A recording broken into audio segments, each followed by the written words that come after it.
Na antiga aliança, ninguém podia entrar no tabernáculo. O tabernáculo era santo, todas as suas peças santas. O pecador não podia entrar. E aqui em Hebreus vai dizer que sangue de bode e ovelha não perdoa pecado.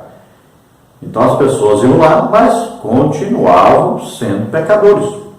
Não está escrito lá, foram salvos porque ofereceram o sacrifício. Não existe isso lá. Então, olha só. Como lá não conseguiu dar acesso do pecador a Deus, só o sumo sacerdote entrava lá dentro uma vez por ano. Olha só. Então se fazia um culto a Deus, mas não se tinha a comunhão desse Deus com as pessoas. Apenas se prestava o culto. Era o quê? Uma religião, na verdade. Agora não. Agora nós prestamos um culto a Deus e todos nós temos livre acesso a Deus. E Deus responde a esse culto com a sua presença. Infelizmente, nós temos feito culto a Deus, prestado culto, mas quando Deus vai se manifestar dizendo eu estou presente, eu me agradei do culto, a gente termina o culto. Infelizmente, tem acontecido muito isso. Nós gastamos tempo demais cantando e não adoramos, não chegamos à presença de Deus, que era o momento principal do culto, que é o final do culto, quando Deus se manifesta. E aí nós terminamos o culto, que nós temos que ir embora para casa. Mas nós temos livre acesso a Deus e qualquer hora que você quiser falar com Deus, basta você aí entrar no momento de oração. Pronto. Desligue-se do mundo, desligue-se de tudo. Fale com Deus e Ele está ouvindo você. Tenha certeza disso. Deus, nosso Deus, é o Deus que ouve as nossas orações. Quando for orar, lembra a primeira coisa, pede perdão a Deus, se arrependa, é a primeira oração, a mais necessária, antes de começar a falar o resto. E lembre-se de falar e lembre-se de ouvir. Vamos à leitura bíblica em classe, que está em Êxodo 25, 23, 30, 31, 26, 31 a 37 e 30, 1, 6 a 8. Vamos então, primeiro 25, 23, 30 e 31. Também farás uma mesa de madeira de cetim. O seu comprimento será de 2 côvados, e a sua largura de 1 côvado, e a sua altura de 1 côvado e meio. E sobre a mesa porás o pão da proposição perante a minha face continuamente. Também farás um castiçal de ouro puro, de ouro batido se fará esse castiçal. O seu pé, as suas canas, as suas copas, as suas maçãs e as suas flores serão do mesmo. Agora, 26. 31 a 37. Depois farás um véu de pano azul e púrpura e carmesim de linho fino torcido, com querubins de obra-prima se fará.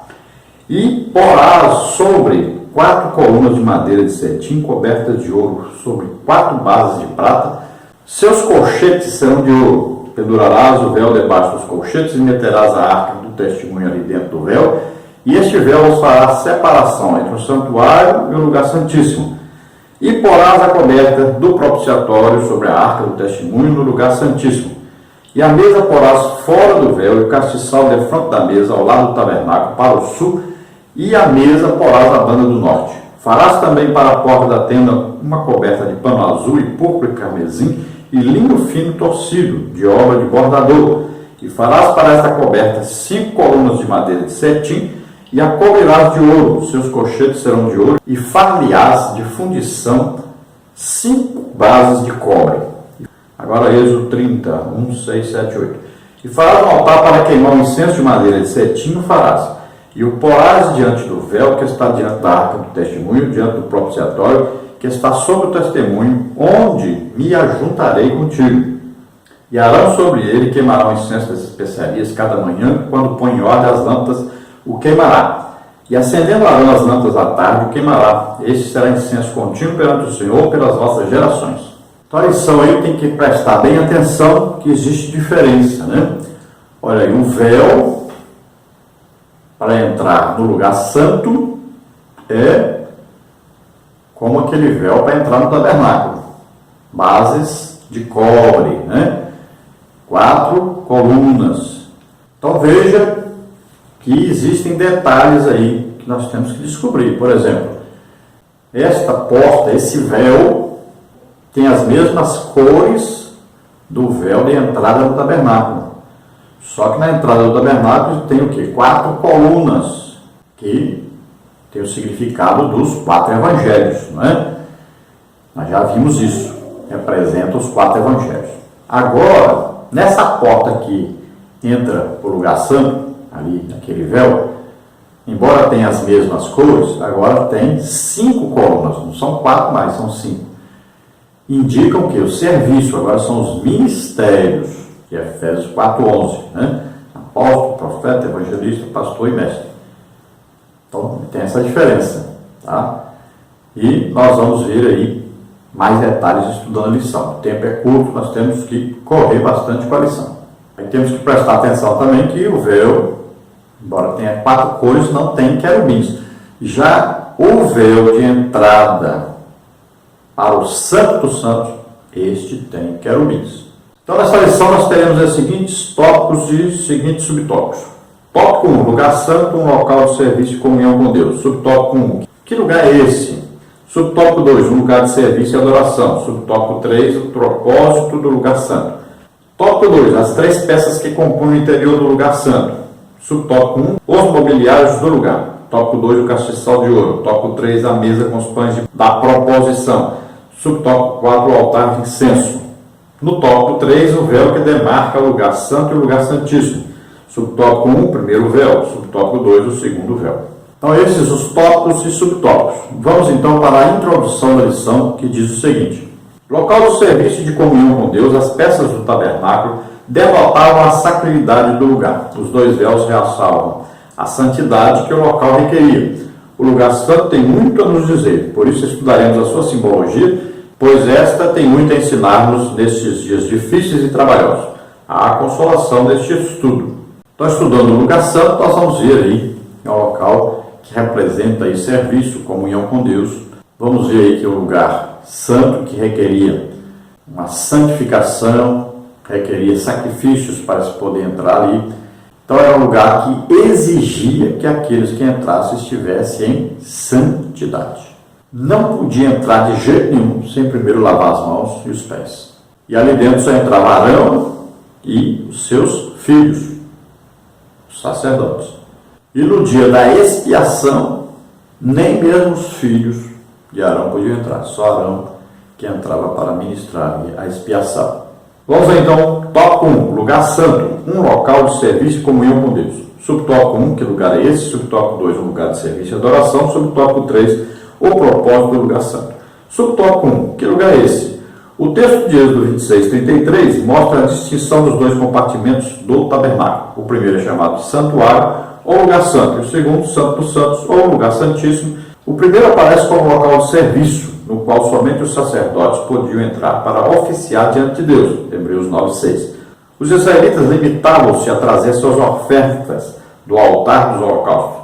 O povo tinha acesso ao pátio, mas não ao lugar santo. Então, aqui mais uma vez, né, o comentarista diz que o pecador tinha acesso a entrar no tabernáculo. Eu não vejo assim. Hebreus está dizendo bem claro que o pecador, ele não era perdoado. Então, se oferecia sacrifício a Deus, mas ele não era perdoado, então ele não podia entrar. O santuário ali, o tabernáculo todo era santo. Nenhum pecador podia entrar, senão morria. E quem assistiu aí, né, até aquele filme 10 Mandamentos, lá da Record, você viu que ninguém entrava lá dentro. É proibido qualquer pessoa entrar. Então é importante saber aí que agora nós vamos estudar o lugar santo, né? Este, todo mundo tem certeza, né? Ninguém podia entrar lá a não ser os sacerdotes. E lá então tinha ali o primeiro véu e tinha o segundo véu, que depois do segundo véu já era o Santo dos Santos. Então nós vamos falar dessa primeira parte aí, entrando na parte coberta, onde havia então o propiciatório, candelabro e o altar de incenso. Então pode ser chamado aí de santuário ou lugar santo. É também chamado de lugar de serviço. Então ali os sacerdotes tinham que entrar e sempre ali tinha um trabalho a fazer. O altar de incenso deveria todo dia ser ali, né, colocado incenso. As lâmpadas do castiçal tinham que ser mantidas acesas. Agora, os pães da proposição só aos sábados que eram trocados. Subtópico 2, lugar de serviço e adoração. No tabernáculo havia uma porta e 2 véus. Esses 3 elementos impediam a entrada de pecadores nas presenças de Deus. O caminho para Deus começava com o derramamento do sangue inocente dos animais a fim de restaurar a vida do pecador. Era um lugar de serviço, porque ali eram ministrados sacrifícios ao Senhor. Mas também era um local de adoração e profunda reverência. Nos dias atuais, devemos ter o mesmo espírito quando exercemos o ministério da igreja local ou apresentamos o nosso culto ao Pai Celestial. Quando nos reunimos, ministramos uns aos outros, mas, sobretudo, todos estão reunidos para adorar o Criador. Então, este lugar, lugar santo, era um lugar de serviço e adoração a Deus. Então, eles estavam ali e tinham sacrifícios para ser apresentados, que eram primeiro apresentados no altar de holocausto, mas tinham também os sacrifícios que pegavam o sangue que era derramado lá fora, também se levava lá dentro no lugar santo. Então também tinha isso, tinha que passar sangue nas pontas do altar de incenso. Então tinha um sacrifício que exigia o sangue lá dentro. Também tinha que se levar o quê? O azeite puro para o candelabro. Isso é uma prestação de culto, né? Esse azeite puro tem o simbolismo sempre do Espírito Santo.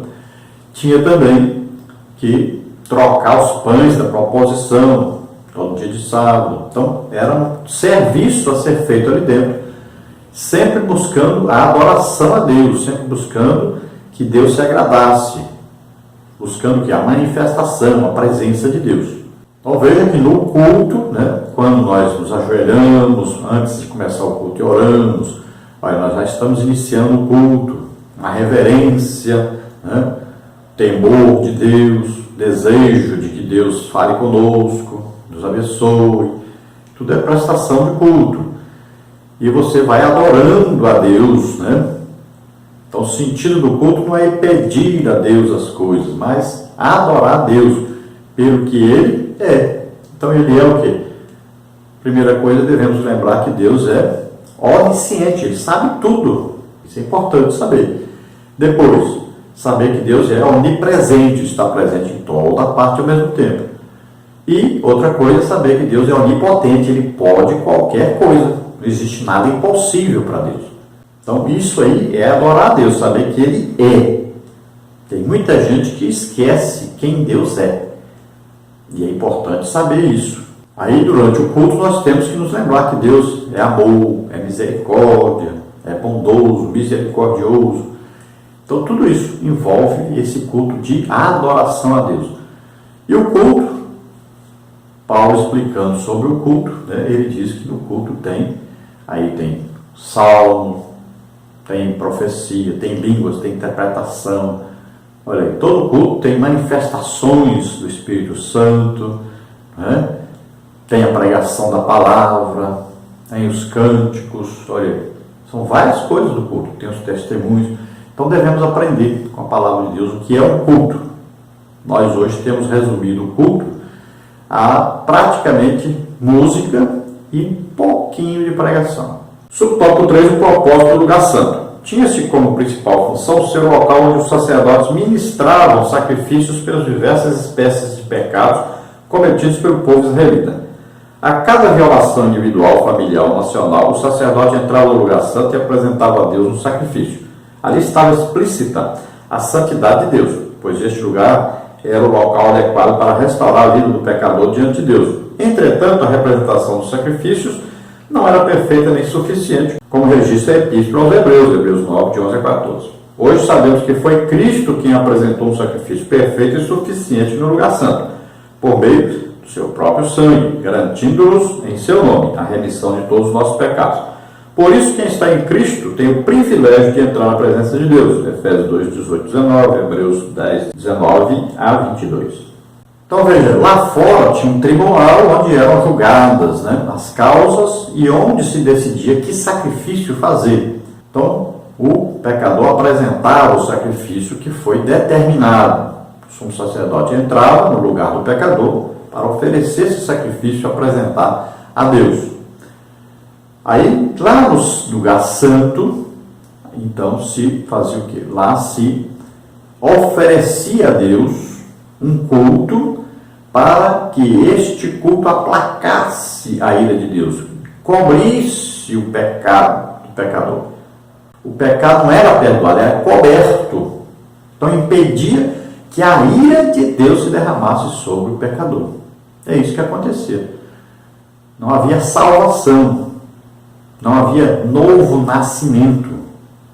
Não havia o que? O Espírito Santo vir morar no pecador arrependido. Então não havia conversão, não havia um Salvador. Então Hebreus diz exatamente: sangue de bodes e ovelhas não foi suficiente para perdoar pecado nenhum. Então é preciso o quê? Era preciso vir o Cordeiro de Deus que tira o pecado do mundo. Era preciso vir Jesus que levou sobre ele os nossos pecados, doenças, enfermidades, maldições. Então olha só, que é muito importante entender isso. Tem muita gente dizendo por aí que o povo ia lá oferecer o sacrifício e era perdoado os seus pecados. Não tem isso. Cuidado com isso. Os pecados eram encobertos, não perdoados. Ninguém saía dali salvo. Então é importante ler o livro de Hebreus que você vai entender.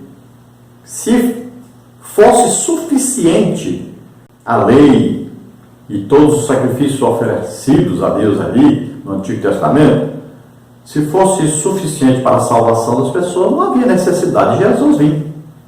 Se a antiga aliança fosse suficiente, não havia necessidade da nova aliança. Na verdade, é fácil entender quando você lê Efésios 2, né? Aí, 2:8. Pela graça sois salvos, mediante a fé. Isso é o que? Dom de Deus. Não vem pelas obras, para que ninguém se glorie. Olha aí, no Antigo Testamento, a pessoa oferecia um animal. Isso é o que? Se fosse salvo, seria salvo o quê? Pela obra. E a salvação não é pelas obras, é pela graça de Deus. Graça de Deus quer dizer o quê? Jesus morrendo em nosso lugar. Agora nós precisamos de quê? De acreditar nisso. Precisamos da fé para acreditar nisso. Aí nós alcançamos a salvação. Então Jesus morreu por todos, mas quem não acreditar nisso, não tem como ser salvo. Então a graça foi realizada, mas precisa da fé para acreditar nessa graça para ser salvo.